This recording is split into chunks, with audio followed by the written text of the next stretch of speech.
لله نحمده ونستعينه ونستغفره ونعوذ بالله من شرور أنفسنا ومن سيئات أعمالنا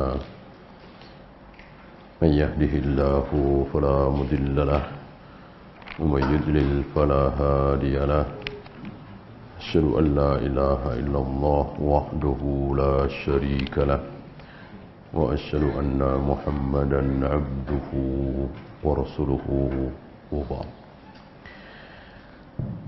Sebelum kita masuk ke lafaz Alhamdulillahirabbil alamin, ada beberapa riwayat tentang Ar-Rahman Ar-Rahim. Saya bacakan. Riwayat ini sahih dari Imam Bukhari. Wa qala an-nabiy sallallahu alaihi wasallam, inna lillahi tis'atan wa tis'in isman. Allah memiliki 99 nama.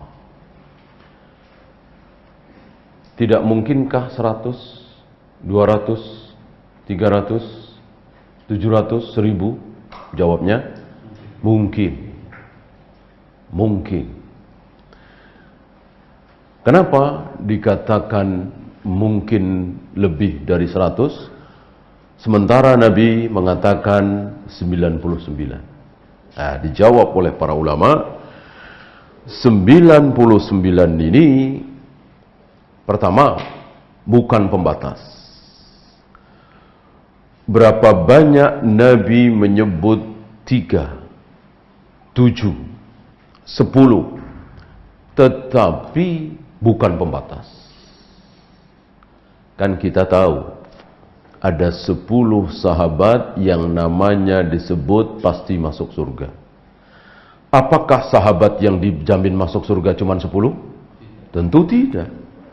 Bilal gimana? Yang sudah jelas terompahnya, sendalnya berbunyi di surga. Ya. Dan Mus'ab bin Umair, Ja'far bin Abi Thalib, Zaid bin Harithah, ini kan sahabat-sahabat yang juga wajib kita nyatakan sebagai masuk surga. Karena dinyatakan oleh Nabi masuk surga. Tapi kenapa Nabi mengatakan 10? Itu jawabannya. Bukan pembatas. Ada 3 bayi yang bisa bicara. Setelah kita runut, kita hitung, ternyata ada 5. Nabi mengatakan 3 bukan pembatas. Nah, maka para ulama mengatakan 3 yang dimaksud adalah yang dari Bani Israel. Ada 3 orang yang tidak akan dilihat oleh Allah kelak. Tidak akan diajak bicara oleh Allah kelak. Dan tidak akan diampuni oleh Allah.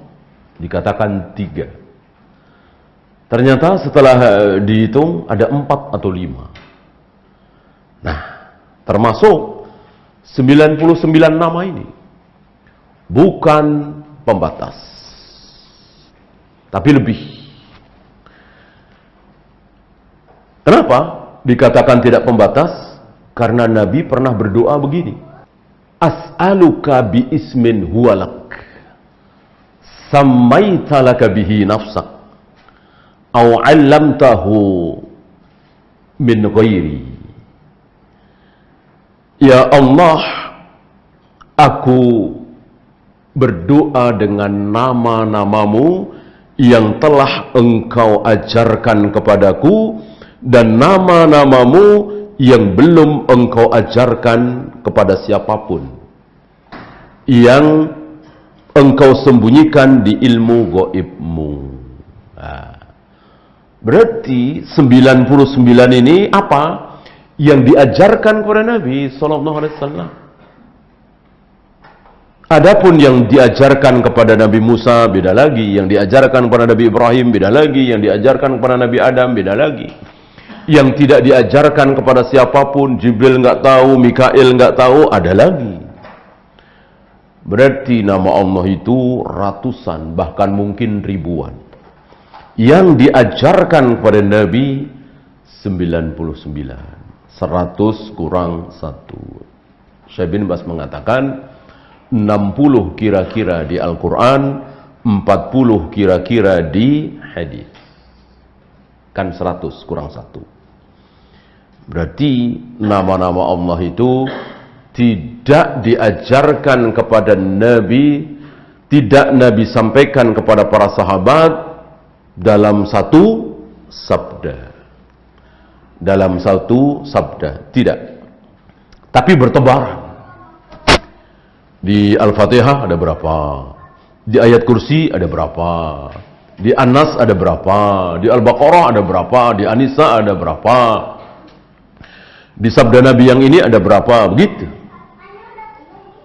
Bukan Rasul bersabda kepada para sahabat, catat Asmaul Husna ada 99, yaitu Ar-Rahman, Ar-Rahim, Al-Malik, Al-Qudus, As-Salam dan seterusnya sampai 99. Ini tidak pernah terjadi. Ini tidak ada. Itu hanya berdasarkan hadis apa kemarin? Mudraj. Apa hadis mudraj? Hadis yang kemasukan ucapan perawi. Jadi Nabi hanya mengatakan inna lillahi tis'atan wa tis'ina isman. Allah memiliki 99 nama.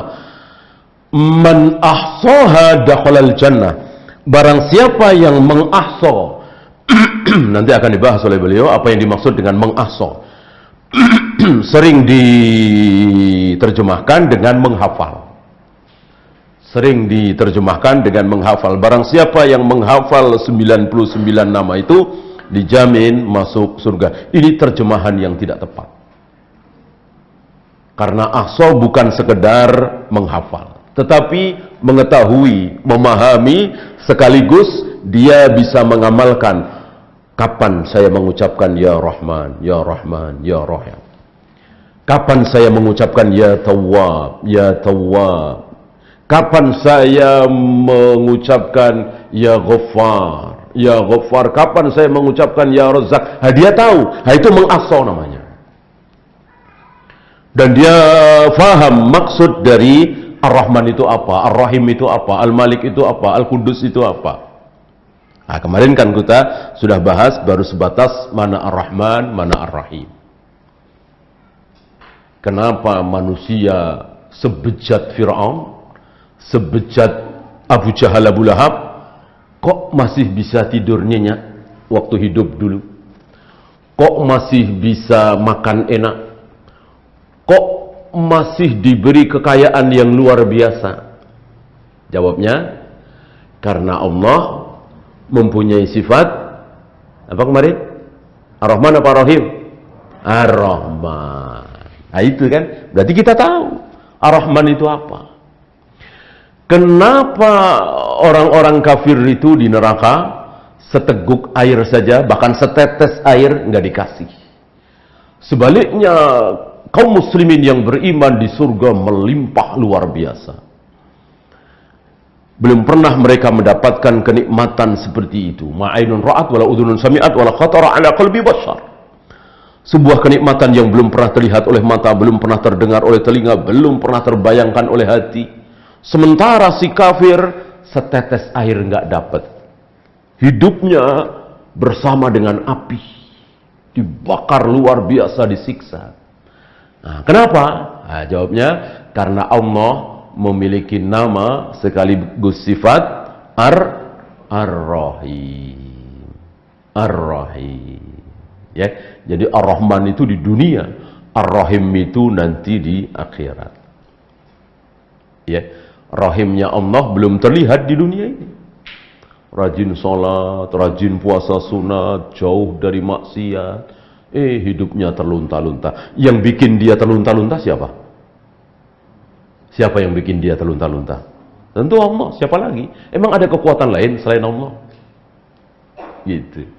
Apa iya kita katakan kalau ada orang soleh, orang taat, orang berilmu, orang jujur, orang makna, orang amanah, tapi hidupnya terlunta-lunta, berarti yang bikin dia terlunta-lunta iblis atau setan, begitu?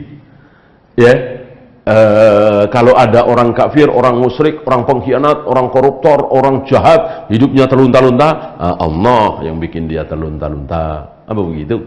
Ini keyakinan syirik. Ini menyekutukan Allah. Mau orang jahat, mau orang adil, mau orang baik, mau orang zalim, ketika dia bahagia, siapa yang bikin dia bahagia? Allah. Ketika dia kaya raya, siapa yang bikin? Allah.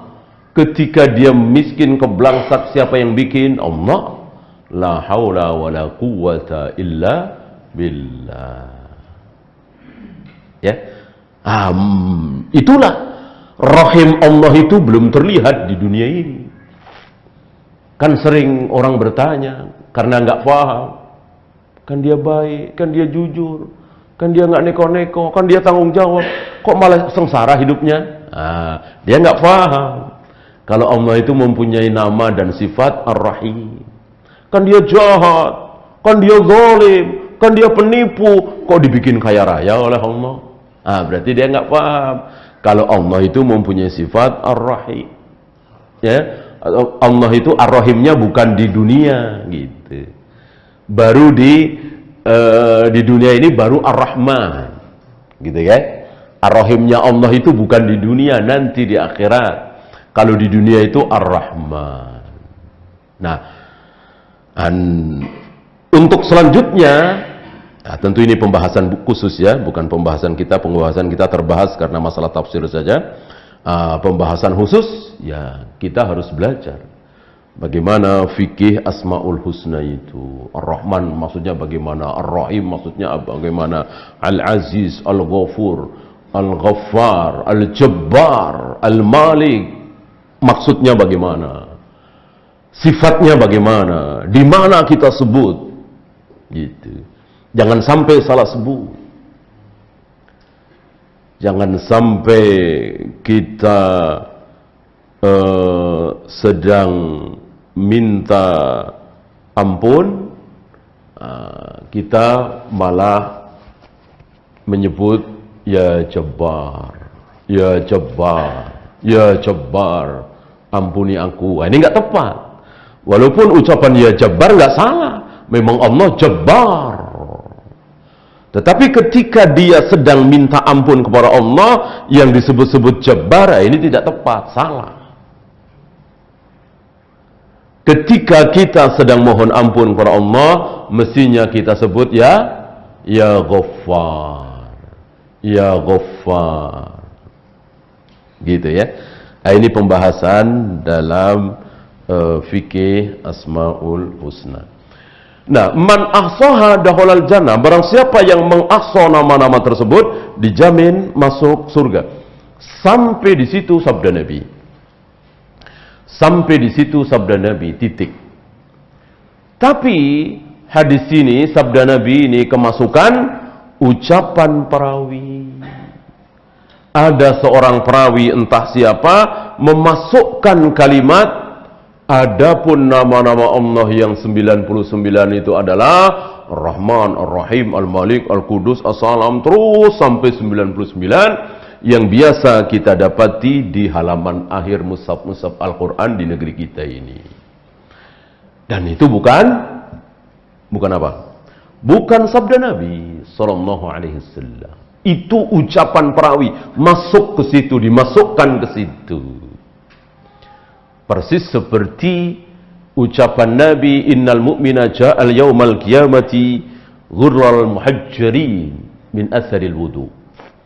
Seorang mukmin itu nanti pada hari akhirat akan datang dengan wajah berseri-seri, tangan berseri-seri, kaki berseri-seri karena bekas wudu. Sampai di situ sabda Nabi. Tapi hadis ini kemasukan ucapan perawi.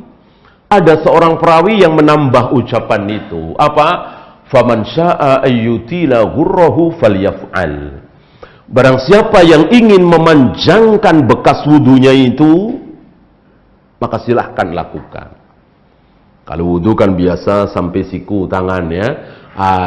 Jika ingin berseri-serinya itu tambah panjang, panjangkan sampai ke ketiak. Kalau wudu kan sampai mata kaki itu. Biar nanti berseri-serinya tambah panjang, sampai ke dengkul, ya. Kenapa nggak sekalian ke paha, ya, ke pangkal paha, ya.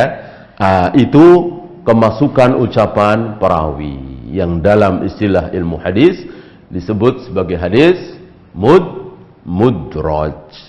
Hadis mudraj. Hadis mudraj adalah hadis sahih. Sahih hadisnya. Tapi kemasukan ketambahan ucapan perawi, ucapan yang bukan dari lisan Nabi. Para ulama tahu itu. Dengan keilmuan mereka, dengan penelitian mereka, para ulama tahu. Ya. Oleh karena itu, 99 Asmaul Husna yang sering kita dapati di halaman akhir mushaf-mushaf Al-Quran itu bukan sabda Nabi. Ini yang pertama. Karena bukan sabda Nabi, tentu tidak terjamin kebenarannya, kan begitu. Karena bukan sabda Nabi. Siapapun yang bicara tentu bisa benar, bisa salah. Yang tidak mungkin salah, yang pasti benar hanya sabda Nabi SAW. Ini yang pertama. Setelah diteliti, salah satu yang meneliti adalah Syekh bin Baz. Ternyata ada 25 atau 26 yang salah, yang keliru. Ada yang mestinya dimasukkan, tidak dimasukkan. Ada yang mestinya tidak dimasukkan, malah dimasukkan. Oleh karena itu, kita tidak boleh menjadikan itu sebagai pegangan. Ya, seandainya kita tidak tahu 99, dan banyak para ulama nggak tahu keseluruhannya. Karena Nabi memang tidak pernah mengatakan yang 99 itu adalah ini. Persis seperti malam Lailatul Qadar. Nabi tidak menyatakan, bahkan Nabi juga nggak tahu. Nabi hanya mengatakan kalau tidak malam 21, ya 23. Atau 25, 27, 29. Padahal kan satu. Antara itu. Ya. Begitu juga Asmaul Husna. Nabi tidak menyatakan yang mana. Yang jelas Ar-Rahman, Ar-Rahim, Al-Malik, Al-Quddus. Ya. Banyak ayat-ayat yang mengandung Asmaul Husna. Wa huwal ghafurur rahim. Udah jelas itu. Al-Ghafur Ar-Rahim. Ya. Dan seterusnya. Kemudian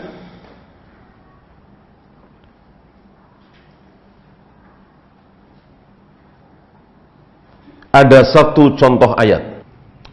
Ada satu contoh ayat yang menunjukkan kepada kita bahwa nama-nama Allah itu bertebaran di Al-Quran dan di hadis. Di antaranya, saya kira ini yang terbanyak ya, Al-Hasyr. Akhir-akhir dari suratul Hasyr. Ayat 22 sampai 24 saya bacakan. Huwallahu alladzi, Allahnya jelas. Ya.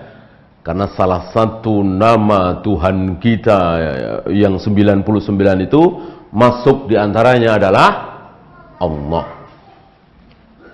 Allah. Ini diletakkan oleh Allah di urutan pertama di ayat ini. Maka ayat ini diawali dengan Huwallah, dialah Allah. Gitu. Alladzi la ilaha illa huwa, yang dimana tidak ada ilah, tidak ada sembahan kecuali Dia. Dan kata Allah dari kata ilah, al-ilah, akhirnya menjadi Allah. Dan kita tidak boleh mengutak-atik nama Allah berdasarkan ilah yang pernah dilakukan oleh seorang tokoh di negeri kita. Alhamdulillah tokoh ini sudah tidak ada. Ahli bid'ah besar saya kira ya, tokoh ini. Tokoh ini pernah menafsirkan, menerjemahkan la ilaha illallah dengan tidak ada Tuhan kecuali Tuhan. Gitu. Karena tokoh ini mengatakan bahwa Allah dengan ilah itu sama. Memang kata-kata Allah itu berasal dari ilah. Oleh karena itu tokoh ini mengatakan ilah ya Allah, Allah ya ilah. Maka la ilaha illallah diterjemahkan, dimaknai, diartikan, difahami oleh tokoh ini, tidak ada Tuhan kecuali Tuhan. Hanya Tuhan yang pertama T-nya kecil, Tuhan yang kedua T-nya besar. Ya, ini sebuah tafsiran yang baru muncul oleh dia ini. Sebelum tokoh ini nggak ada tafsiran seperti itu. Indonesia ya, kan kata-kata Tuhan tidak ada dan seterusnya, itu kan bahasa Indonesia. Gitu. Maka tidak ada Tuhan kecuali Tuhan, ya hanya ada di Indonesia. Nah, kan ulama-ulama, tokoh-tokoh yang berilmu di Indonesia ini banyak sekali. Tokoh ini kan hidup, ya meninggal kira-kira tahun 2000-an kalau tidak salah ya. Sebelum itu kan ada Hamka, ada Hasbi As-Siddiqi, ada Hasan, Abdul Qadir Hasan. Ulama-ulama kita kan banyak sekali. Tidak ada satu pun dari mereka yang menerjemahkan la ilaha illallah dalam bahasa Indonesia menjadi tidak ada Tuhan kecuali Tuhan. Ya. Sebetulnya terjemahan ini dalam rangka untuk menjauhkan kaum muslimin dari pemahaman yang hak. Dan itu sebuah proyek besar, kita tahulah. Ya. Liberal. Ya. Dan didanai oleh orang-orang kufar. Dan bukan hanya itu kan. Yang keluar dari mulutnya kan bukan hanya itu. Jilbab tidak wajib. Bukan hanya Islam agama yang akan diterima oleh Allah. Ya, dan seterusnya luar biasa. Yang membuat Yahudi dan Nasrani senang. Yang menyinggung perasaan kaum muslimin, yang menjadikan kaum muslimin, terutama anak-anak muda, menjadi salah faham terhadap Al-Quran. Ya. Walillahilham, kita lihat, antum lihat, ibu lihat, lakukah dagangan mereka? Apakah laku? Jawabnya, tidak laku. Kan mereka menjualnya dari tahun 80-an atau 90-an. Antara 80-90-an, ya kan? Yang Menteri Agama waktu itu mengirimkan sarjana-sarjana Islam ke Kanada, ke Amerika untuk belajar kepada para orientalis. Sarjana Islam, urusan IAIN. Sepulang dari sana luar biasa. Sakit hati kaum muslimin mendengar ucapan mereka. Kenapa hanya wanita yang diwajibkan menunggu masa iddah? Mestinya laki-laki juga kan adil. Gitu. Jadi laki-laki setelah cerai dengan istrinya untuk menikah lagi tunggu masa iddah juga kayak perempuan. Seorang laki-laki ditinggal mati oleh istrinya untuk menikah lagi, dia harus menunggu masa iddah 4 bulan 10 hari biar adil. Hancur ini. Ya. Jilbab tidak wajib, semua agama sama, semua agama nggak ada bedanya. Ya, warisan laki-laki dan perempuan harus disamakan. Banyak sekali. Tatanan yang sudah jelas dalam Al-Quran dan Sunnah dirubah. Dan sempat ramai kan tahun 90-an. Walillahilham, sampai hari ini kita lihat, lakukah? Tidak laku. Tidak laku. Ya. Antum bisa lihat masjid-masjid ada kajian liberal, ya. Ada pengajian liberal nih. Ada pengajian Islam Nusantara. Saya kira nggak laku. Kaum muslimin tidak menanggapinya. Mereka hanya rame di media saja, disokong oleh media mah. Sebatil apapun, seburuk apapun, media kan yang penting punya, yang penting bisa bayar kan gitu. Mereka hanya rame di media, di masjid-masjid nggak ada. Beda dengan Ahlus Sunnah, beda dengan salaf, luar biasa. Di masjid-masjid mereka gegap gempita menyambut dakwah salaf, dakwah sunnah. Inilah sunnah Nabi, inilah syariat Islam yang sebenarnya. Kaum muslimin berduyun-duyun, mereka nggak laku. Ya, maka jangan takut. Termasuk Rafidhah nggak laku. Kita tidak boleh mengatakan awas Rafidhah, nggak laku. Ya. Makin kesini mereka terjepit Yang berkibar salaf, insya Allah ahlus sunnah. Kita harus punya harapan, ya. Dan barangkali antum di antaranya, ya. Dulu sebelum ngaji sunnah nggak ada kepikiran masukkan anaknya ke pesantren, barangkali ya. Anak saya harus jadi dokter, insinyur, ya, ahli ini, ahli itu.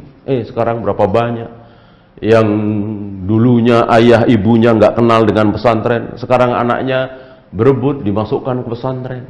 Ya, tentu pesantren salaf. Ini kan tinggal nunggu waktu. Entah 30 tahun lagi, 40 tahun, 50 tahun, berapa ribu ustadz salaf. Sekarang saja sudah banyak.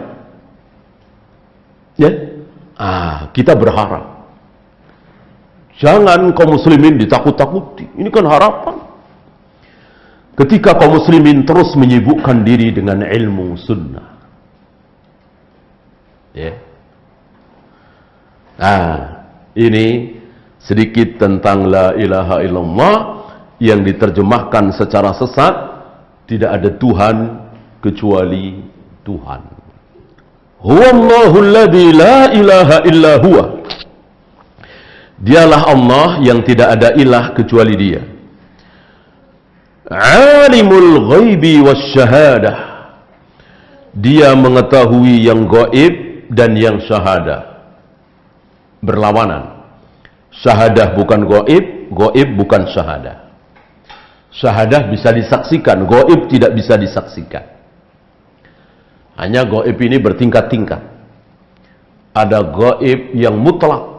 Bagaimana surga, bagaimana neraka, bagaimana siksa kubur, ini mutlak. Tidak ada yang tahu kecuali Allah. Ada gaib yang tidak mutlak. Bagi kita gaib, bagi orang di belakang tembok kita ini nggak gaib. Apa yang sedang terjadi di belakang tembok ini, tentu bagi kita gaib. Terhalang kan? Bagi orang yang di situ tidak gaib. Oleh karena itu tidak mungkin kita bisa tahu apa yang terjadi di balik tembok ini jika kita tidak menggunakan alat. Barang siapa yang tahu dan ternyata pengetahuannya benar, maka dipuji apa dicela? Terpuji apa tercela? Tercela. Jangan bilang terpuji, ya. Misalnya saya tahu bahwa di balik tembok ini ada dua kucing yang sedang makan, misalnya ya. Saya bilang begitu. Yang satu kucingnya putih, yang satu abu-abu. Setelah dicek betul, maka saya terpuji apa tercela? Tercela. Kecuali Nabi, kecuali Rasul, kan sudah tidak ada lagi Nabi Rasul. Berarti saya diberitahu oleh siapa? Oleh setan. Tentu malu kan? Diberitahu oleh setan, jin. Berarti saya bekerja sama dengan setan, jin. Aib. Malu. Maka apa yang diistilahkan orang dengan punya indera keenam, ini kelebihan apa kekurangan? Kekurangan, tercela, aib, malu. Malu. Malu. Karena apa? Karena yang memberitahu dia itu pasti setan. Gak mungkin malaikat. Kalau malaikat ya berarti dari Allah dong. Kalau dari Allah apa? Wahyu. Berarti Nabi dia, Rasul dia. Nggak bisa. Ya. Kecuali yang sifatnya firasat. Yang sifatnya firasat bisa. Dan firasat itu Allah menuntun kita untuk berbuat sesuatu atau untuk tidak berbuat sesuatu. Begitu. Bukan Allah memberitahukan kepada kita bahwa nanti akan begini, nanti akan begitu. Oleh karena itu kamu jangan begini, kamu jangan begitu. Tidak. Contoh. Jam 5 sore saya jalan-jalan naik motor. Gak ada hujan, gak ada angin. Saya lewat warung, pengen beli lilin. Padahal sudah bertahun-tahun gak pernah beli lilin. Entah kenapa. saya pengen beli lilin. Nah, lalu beli lilin. Sudah bawa pulang. Tiba-tiba jam 1:30 malam, lampu mati, listrik mati. Nah, itu kira-kira. Ya. Apakah saya diberitahu oleh Allah bahwa nanti listrik akan mati? Jawabnya, tidak. Tidak. Kalau saya diberitahu berarti apa? Berarti apa? Berarti wahyu. Kan wahyu sudah putus, nggak mungkin ada. Saya digerakkan oleh Allah. Saya digerakkan oleh Allah. Hati saya digerakkan oleh Allah untuk beli lilin. Dan Allah tentu sudah tahu bahwa nanti malam akan mati lampu. Dan ini banyak. Nggak usah menunggu jadi orang soleh, orang bertakwa, banyak lah yang seperti saya kira antum juga pernah mengalami seperti itu. Ini firasat. Firasat seorang mukmin. Ya, banyak.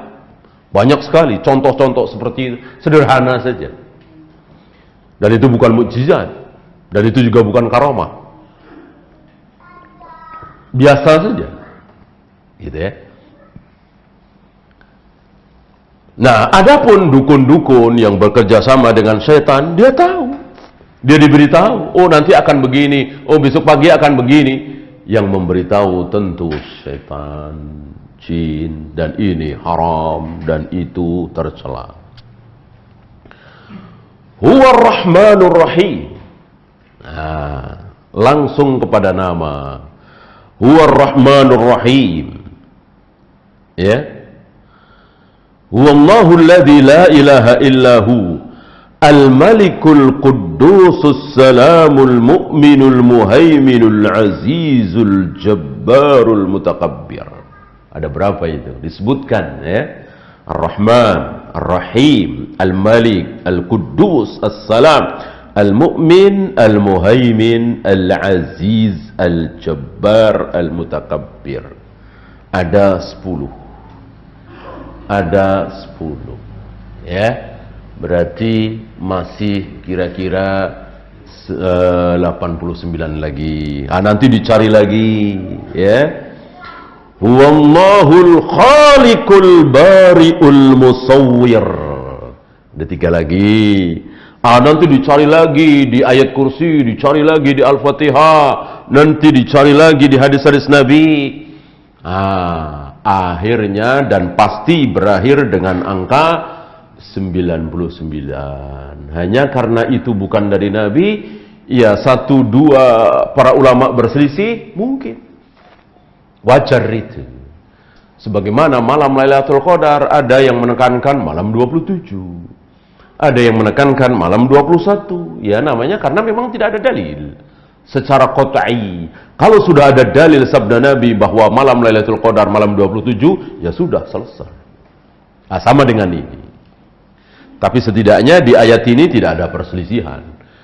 Saya yakin seluruh para ulama menerima ayat ini. Bahwa di antara Asma'ul Husna ini adalah Ar-Rahman, Ar-Rahim, Al-Malik, Al-Qudus, As-Salam, Al-Muhaimin, Al-Aziz, Al-Jabbar, Al-Mutakabbir, Al-Khaliq, Al-Bari, Al-Musawwir, Al-Aziz, Al-Hakim. Sudah berapa itu? Ya? Itu dia. Kenapa terjadi perselisihan? Apakah disunahkan bagi kita untuk menyebut dari awal sampai akhir? Ini yang butuh dalil. Ini yang butuh dalil. Mana? Memahami man ahsaha dakhalal jannah, lalu diamalkan kalimat man ahsaha dakhalal jannah, pasti masuk surga. Lalu 99 nama itu disebut satu persatu. Sebagaimana yang sering kita dengar pengajian ibu-ibu di kampung-kampung. Ya Rahman, Ya Rahim, Ya Fatah, Ya Alim, sampai terakhir. Apakah disunahkan begitu? Jawabannya satu. Kebenarannya saja belum mutlak. Para ulama saja masih berselisih. Bagaimana mau diucapkan dari awal sampai akhir? Ulama saja masih berselisih. Kecuali yang sudah jelas-jelas. Ya Aziz, Ya Jabbar, Ya Rahman, Ya Rahim, ini sudah jelas. Tapi yang 25 atau 26 tadi kan masih berselisih. Ya. Oleh karena itu menyebut Asmaul Husna dari awal sampai akhir sebagaimana yang dilakukan oleh sebagian saudara-saudara kita, ini tidak tepat. Yang tepat apa? Ucapkan satu-satu atau mungkin dua sesuai dengan kebutuhan kita, permohonan kita sedang minta apa kepada Allah. Ya, minta rizki, jangan ya Ghafur tapi ya Razzaq. Minta ampun, jangan ya Razzaq tapi ya Ghaffar. Minta kasih sayang, minta ini, saya kira ini ada dalam pembahasan khusus fikih Asmaul Husna. Banyak para ulama menulis kitab khusus ini. Yang dengan kitab khusus ini kita bisa tahu ini letaknya di mana, ini letaknya di mana, ini maksudnya apa, ini maksudnya apa. Ya seperti az-zahir saja. Itu kan diterangkan langsung oleh Nabi. Apa yang dimaksud bahwa Allah itu az-zahir? Laisa fawqahu syai'. Tidak ada sesuatu yang berada di mana? Di atasnya Allah. Gitu. Seandainya ada sesuatu yang berada di atasnya Allah, berarti Allah tidak az-zahir. Maksud az-zahir adalah Allah itu berada di atas segala sesuatu. Maka arsy, matahari, langit, bumi, gunung, laut, semua berada di bawah Allah. Dan itu diketahui secara fitrah. Maka tidak ada yang memberitahu, tidak ada yang ngajarin. Tapi banyak manusia ketika butuh kepada Tuhannya, kepada Allah, itu menengadah ke atas. Ya, menengadah ke atas. Gitu. Ada seorang tokoh Mu'tazilah yang mengatakan Allah di mana-mana ada. Dalilnya luar biasa. Mu'tazilah kan penuh dengan dalil, penuh dengan terutama dalil akal ya. Luar biasa ucapannya. Kalau enggak kuat benteng kita, kena kita. Subhatnya Mu'tazilah. Dengan dalil, dengan argumen, dengan dalil akli. Lalu ada seorang anak muda bernama Hamdani. Anak muda Hamdani, lurus dia. Ya. Allah berikan pemahaman yang lurus. Sederhana pertanyaannya. Kira-kira kalau bahasa kita, apa urgensi kita menengadahkan kedua tangan kita ke arah langit seperti ini?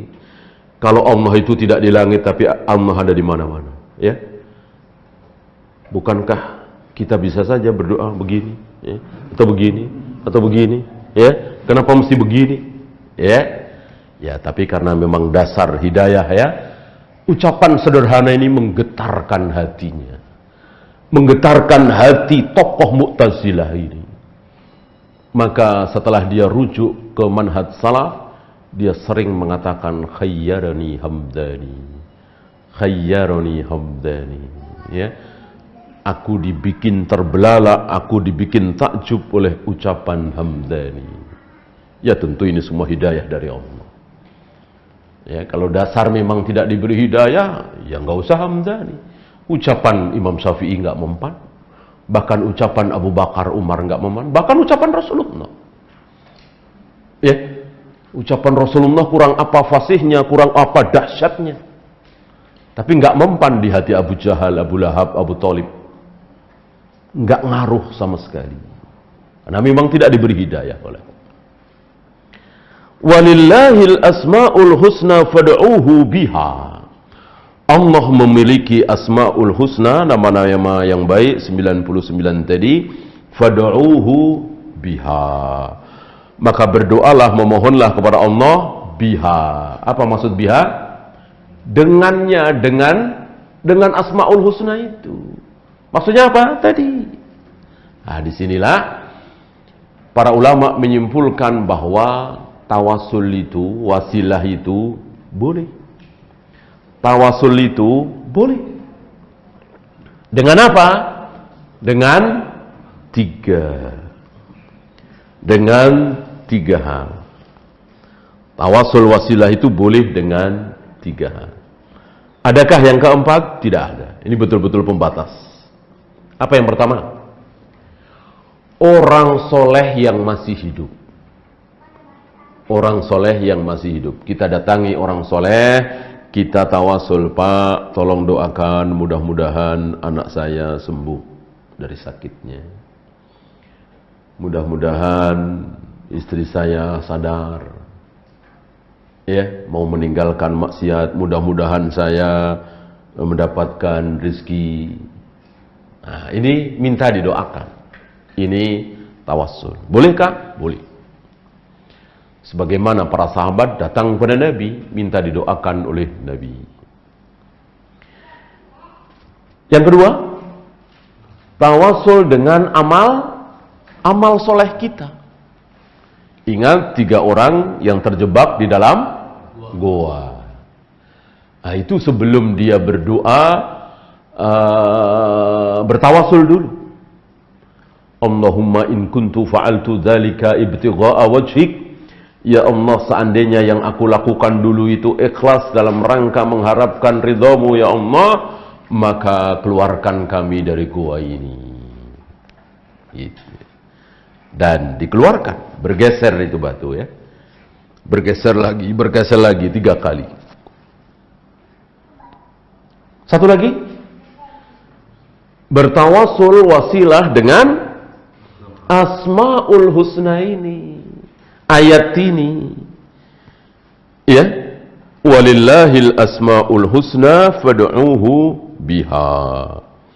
Allah memiliki asmaul husna, maka berdoalah kepada Allah, mohonlah kepada Allah dengan asmaul husna. Bagaimana caranya? Tadi, kalau minta rezeki, ya Razzaq, ya Razzaq, ya Razzaq, jangan kemarin, jangan dihitung.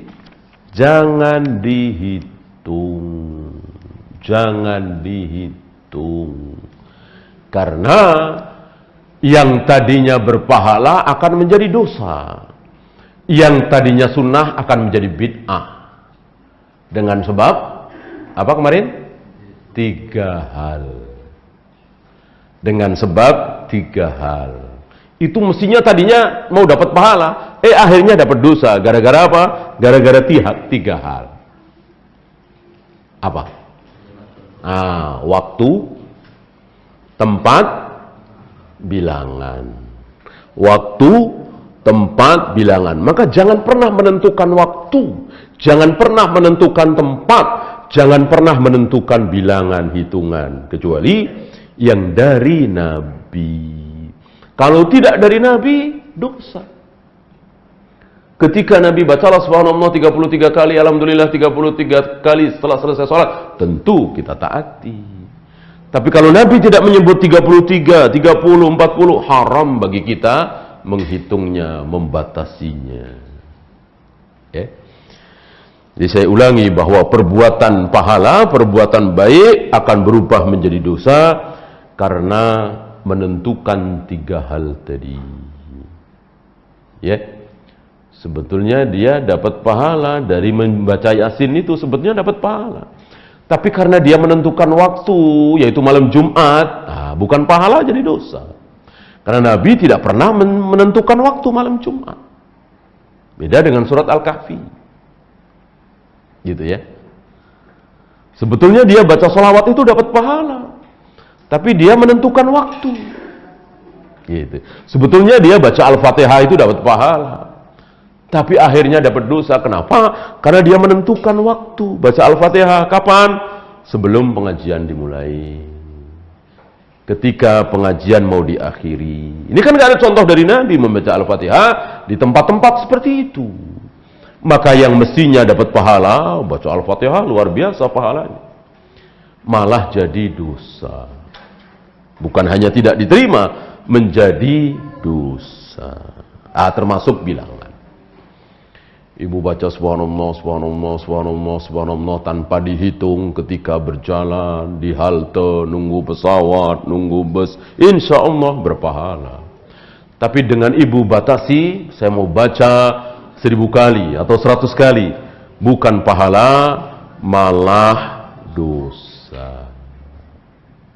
Ya. Kok begitu? Begitulah. Karena kaidahnya, amal yang tidak pernah aku contohkan, kata Nabi, itu muhdas. Muhdas itu bid'ah. Bid'ah pasti sesat, sesat terancam neraka. Ya. Kalau kaidah ini tidak difahami, kalau kaidah ini tidak dipegangi, silahkan azan baca hayya 'alas shalah, jangan 2 kali. Tapi bagusnya 3 kali. Ya, iyalah, orang 2 kali kan bagus, apalagi 3 kali. Di mana-mana kan 3 kali tuh. Ya, di mana-mana kan astagfirullah 3 kali, ya kan? Baca ini 3 kali. Allah senang yang ganjil kali, subhana rabbiyal a'la 3 kali, subhana rabbiyal adzim. Masuk ayat al-shalah yang kedengaran orang banyak malah 2 kali. Mestinya 3 kali. Enggak berani kan? Nah, pada dasarnya mereka mengamalkan kaidah ini, hanya belum paham. Ya. Kalau mereka menolak kaidah ini, tentu lebih baik hayya 'alas shalah 3 kali, bukan 2 kali. Man lam yas'alillah yaghdab alaih. Ini hadis sahih riwayat Imam At-Tirmidzi. Barang siapa yang tidak memohon, meminta kepada Allah, maka Allah apa? Enggak pernah minta, enggak pernah berdoa. Ya Allah minta ini, ya Allah, enggak pernah. Ya. Dia hanya bertasbih, bertahmid, baca ayat-ayat Al-Quran, berdoa minta ini, minta itu, enggak pernah. Maka, apa? Allah senang apa enggak senang? Allah enggak senang apa senang? Enggak senang. Yaghdab alaih, bahkan marah. Godop marah kan? Allah marah kalau tidak diminta. Maka mintalah apapun. Walau sekedar dalam rangka menyambung tali sendal. Sebuah perbuatan yang mudah sekali, yang barangkali anak kecil juga bisa menyambung tali sendal, ya kan? Sendal di zaman Nabi kan sendal yang ada talinya. Tali ini sering sekali putus. Untuk menyambungnya mudah sekali. Tapi jangan mentang-mentang mudah lalu tidak berdoa kepada Allah. Maka berdoalah kepada Allah, mohon pertolongan kepada Allah supaya bisa sukses menyambung tali sendal. Ya. Maka dikit-dikit berdoa, mestinya seperti itu. Satu lagi,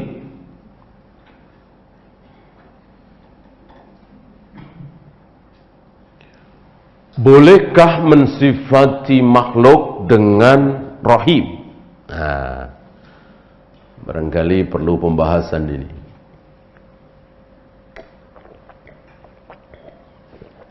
Kalau nama jelas nggak boleh.